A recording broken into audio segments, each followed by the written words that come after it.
ਕਿ ਗਲੇ ਦੀ ਖਰਾਸ਼ ਬਹੁਤ ਜ਼ਿਆਦਾ ਵੱਧ ਗਈ ਹੈ, ਈਵਨ ਅੱਖਾਂ ਦੇ ਵਿੱਚ ਜਿਹੜੀ ਚੁਭਨ ਹੈ ਉਹ ਮੁਸਲਸਲ ਵੱਧਦੀ ਜਾ ਰਹੀ ਹੈ।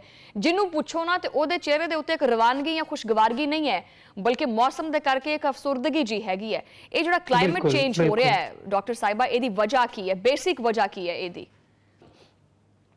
ਜ਼ਿਆਦਾਤਰ ਆਬਾਦੀ ਦਾ ਜਿਹੜਾ ਪ੍ਰੈਸ਼ਰ ਹੈ ਨਾ, ਜਿਹੜਾ ਬਹਾਵ ਹੈ, ਉਹ ਸਾਡਾ ਰੂਟ ਕਾਜ਼ ਤੇ ਉਹੀ ਨਿਕਲਦੀ ਹੈ ਐਂਡ 'ਚ। ਉਹਦੀ ਗੱਲ ਇਹ ਹੈ ਕਿ ਦੇਖੋ ਸਾਡੇ ਕੋਲ ਇੱਕ ਫਾਈਨਾਈਟ ਅਮਾਉਂਟ ਆਫ ਲੈਂਡ ਹੈ, ਉਸਦੇ ਉੱਤੇ ਅਸੀਂ ਆਬਾਦੀ बढ़ाई ਜਾ ਰਹੇ ਹਾਂ, बढ़ाई ਜਾ ਰਹੇ ਹਾਂ, बढ़ाई ਜਾ ਰਹੇ ਹਾਂ। ਰਿਸੋਰਸਿਸ ਵੀ ਕਮ ਨੇ, ਸੂਏਜ ਦਾ ਸਿਸਟਮ ਜਿਵੇਂ ਤੁਸੀਂ ਆਖਿਆ ਕੋਈ ਨਹੀਂ ਹੈ, ਸਾਫ਼ ਪਾਣੀ ਪੀਣ ਦਾ ਕੋਈ ਨਹੀਂ ਹੈ।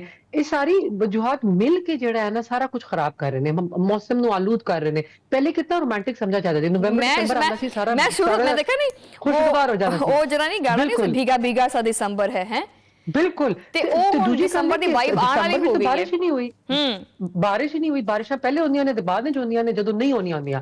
ਤੇ ਸਾਡੇ ਅੱਬਾ ਜੀ ਜਿਹੜੇ ਨੇ ਉਹ ਬੜੀ ਚੰਗੀ ਗੱਲ ਕਰਦੇ ਨੇ, ਤੇ ਜਿਹੜੀ ਬਾਅਦ ਵਿੱਚ ਮੌਸਮ ਦੀ ਬਾਰਿਸ਼ ਹੁੰਦੀ ਉਹ ਬੜੀ ਖਤਰਨਾਕ ਹੁੰਦੀ ਹੈ ਫਸਲਾਂ ਵਾਸਤੇ ਤੇ ਆਮ ਲੋਕਾਂ ਵਾਸਤੇ ਤੇ ਗਰੀਬਾਂ ਵਾਸਤੇ। ਜਿਹੜੀ ਸਾਨੂੰ ਬੜੀ ਸੋਹਣੀ ਲੱਗਦੀ ਕਿ ਸਫਾਈ ਹੋ ਜਾਸੀ, ਪਰ ਸਾਡਾ ਜਿਹੜਾ ਮਸਲਾ ਹੈ ਨਾ ਉਹ ਕੰਪਲੈਕਸ ਹੈ।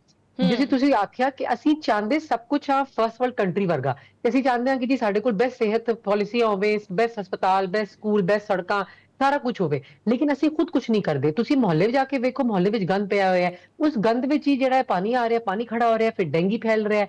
ਉਸੇ ਤਰ੍ਹਾਂ ਜਿਹੜੀ ਤੁਹਾਡੀ ਗੱਡੀਆਂ ਨੇ, ਹਰ ਘਰੇ 4-4 ਗੱਡੀਆਂ ਨੇ, ਗੱਡੀਆਂ ਜਿਹੜੀਆਂ ਨੇ ਉਹ ਸਮੋਕ ਪੈਦਾ ਕਰ ਰਹੀਆਂ ਨੇ, ਉਹ ਸਮੋਕ ਨੂੰ ਕੰਟਰੀਬਿਊਟ ਕਰ ਰਹੀਆਂ ਨੇ। ਖੈਰ, ਲੇਕਿਨ ਜਿਹੜਾ ਤੁਹਾਡਾ ਪੰਜਾਬ ਵਿੱਚ, ਸਾਡਾ ਪੰਜਾਬ ਵਿੱਚ ਜ਼ਿਆਦਾ ਬੜਾ ਮਸਲਾ ਹੈ ਉਹ ਫਸਲਾਂ ਤੇ ਜਲਾਣਾ ਹੈ। ਤੇ ਲੋਕ ਜਿਹੜੇ ਨੇ ਉਹ ਸ਼ਾਰਟਕਟ ਲੈਂਦੇ ਨੇ, ਰਾਦਰ ਦੈਨ ਕਿ ਉਹ ਡਿਗ ਕਰਨ ਤੇ ਸਾਰੀ ਫਸਲ ਨੂੰ ਰੀਜੂਵਿਨੇਟ ਕਰਨ। ਉਹਨਾਂ ਦੇ ਵਾਸਤੇ ਆਸਾਨ ਹੁੰਦਾ ਫਸਲ ਨੂੰ ਜਲਾ ਦੇਣ, ਅੱਗ ਲਾ ਦੇਣ, ਤੇ ਸਾਰੀ ਫਸਲ ਜਲ ਗਈ, ਸਾਰਾ ਖੇਤ ਸਾਫ਼ ਹੋ ਗਿਆ, ਹੁਣ ਅਗਲੇ ਸਾਲ ਦੀ ਬੁਆਈ ਹੋਸੀ। ਇਹ ਸਾਰੀ ਸ਼ੈਵਾਂ ਮਿਲ ਕੇ ਜਿਹੜੀਆਂ ਨੇ ਸਾਰਾ ਜਿਹੜਾ ਸਾਡਾ ਮਾਹੌਲ ਹੈ ਉਹ ਖਰਾਬ ਕਰ ਰਹੀਆਂ ਨੇ। ਤੁਸੀਂ ਸੋਚੋ ਕਿ ਮੈਂ ਅਕਤੂਬਰ ਜੀ ਸੌਰੀ ਨਹੀਂ ਤੁਸੀਂ ਕੰਟੀਨਿਊ ਕਰੋ। ਵੈਸੇ ਨਹੀਂ, ਮੈਂ ਅਕਤੂਬਰ ਵਿੱਚ ਲਾਹੌਰ ਗਈ ਸੀ ਤੇ ਮੈਂ ਬਹੁਤ ਸਾਲਾਂ ਦੇ ਬਾਅਦ ਗਈ ਸੀ, ਕਿਉਂਕਿ ਅਸੀਂ ਬਹੁਤ ਸਾਲਾਂ ਦੇ ਬਾਅਦ ਵਲੈਤੋਂ ਵਾਪਸ ਆਏ ਹਾਂ। ਤੇ ਮੈਂ ਤੇ ਇਤਨੀ ਖੁਸ਼, ਮੈਨੂੰ ਲਾਹੌਰ ਇੰਨਾ ਸੋਹਣਾ ਲੱਗਿਆ, ਇਤਨੇ ਅਰਸੇ ਦੇ ਬਾਅਦ ਆ ਕੇ ਲੱਗਿਆ ਜਿਵੇਂ ਬਾਕੀ ਜਦੋਂ ਲਾਹੌਰ ਨਹੀਂ ਵੇਖਿਆ ਜੰਮਿਆ ਨਹੀਂ ਵਾਲਾ ਗੱਲ ਸੀ। ਲੇਕਿਨ ਉੱਥੇ ਜਾ ਕੇ ਸਾਰੇ ਰਸਤੇ 'ਚ ਫਸਲਾਂ ਜਲ ਰਹੀਆਂ ਸਨ। ਮੈਨੂੰ ਇਹ ਪਤਾ ਹੈ ਕਿ ਹਕੂਮਤ ਪਾਬੰਦੀ ਲਾਈ ਹੋਈ ਹੈ, ਹਕੂਮਤ ਬੜਾ ਸਖਤੀ ਵਾਲਾ ਆਖਿਆ ਹੈ ਕਿ ਜੀ ਤੁਸੀਂ ਇਹ ਕੰਮ ਨਾ ਕਰੋ। ਫਿਰ ਵੀ ਲੋਕ ਰਾਤੀ ਵੀ ਜਲਾ ਰਹੇ ਸੀ ਤੇ ਦਿਨ ਦਿਹਾੜੇ ਵੀ ਜਲਾ ਰਹੇ ਸੀ। ਸੋ I think Veer a bit ਸਟਬਨ, ਹਮ ਥੋੜੀ ਸਟਬਨ ਕੌਮ ਹੈ। ਨਹੀਂ, ਸਟਬਨ ਜਿਹੜੇ ਨਾ ਉਹ ਵੀ ਮੇਰੇ ਖਿਆਲ 'ਚ ਵਰਡ ਨਹੀਂ ਯੂਜ਼ ਕਰਨਾ ਚਾਹੀਦਾ ਵੀ ਇਹ ਜੇ ਸਟਬਨ ਹੁੰਦੀ ਨਾ ਤੇ ਇਹ ਬਹੁਤ ਕੁਝ ਆਪਣੇ ਵਾਸਤੇ ਕਰਾ ਸਕਦੀ ਸੀ। ਅਗਰ ਸਟਬਨ ਹੁੰਦੀ ਤੇ ਇਹ ਸਟਬਨ ਨਹੀਂ ਹੈਗੀ ਤੇ ਇਹਦੇ ਨਾਲ ਬਹੁਤ ਕੁਝ ਹੋ ਰਿਹਾ ਹੈ। ਬਹਰਹਾਲ ਦਰਖਤਾਂ ਨਾਲ ਮੈਂ ਦੇਖੋ ਇੱਕ ਚੀਜ਼ ਜਿਸ ਤਰ੍ਹਾਂ ਕਿ ਮੈਂ ਆਪਣੇ ਇੰਟਰੋ 'ਚ ਕਿਹਾ ਹੈ ਕਿ ਮੈਂ ਉਹ ਕੁਐਸਚਨ ਤੁਹਾਡੇ ਨਾਲ ਕਰਨਾ ਚਾਹਨੀ ਹਾਂ ਕਿ ਜਿਹੜੇ ਨਾਰਮਲੀ ਤੁਹਾਡੇ ਕੋਲੋਂ ਨਹੀਂ ਪੁੱਛੇ ਜਾਂਦੇ।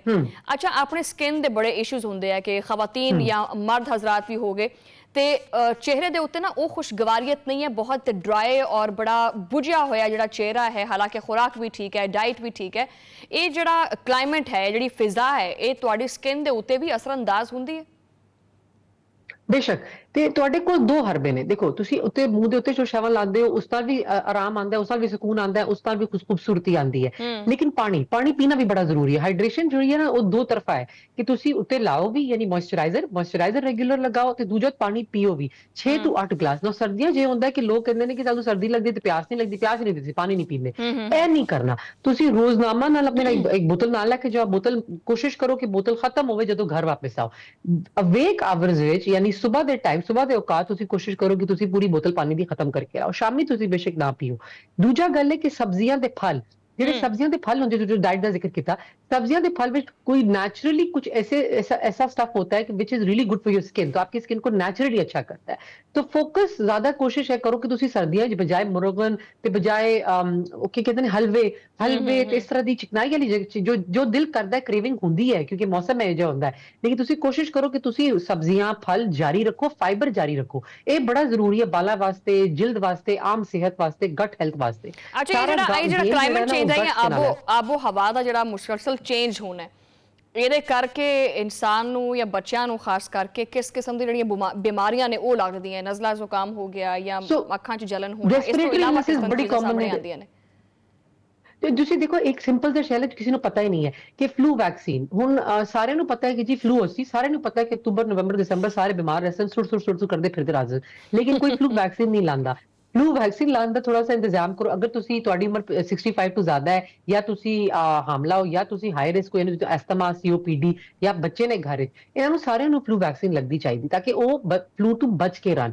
ਕਿਉਂਕਿ ਫਲੂ ਜਾਂ ਇਨਫਲੂਐਂਜ਼ਾ ਜਿਹੜਾ ਹੈ ਉਹ ਬੜਾ ਤੰਗ ਕਰਦਾ ਹੈ। ਲੋਕੀ ਜਿਹੜੇ ਨੇ ਭੁੱਲ ਗਏ ਨੇ because of COVID and other viruses, ਉਹ ਭੁੱਲ ਗਏ ਨੇ ਕਿ ਫਲੂ ਔਰ ਇਨਫਲੂਐਂਜ਼ਾ ਕਿੰਨਾ ਖਤਰਨਾਕ ਹੁੰਦਾ ਹੈ।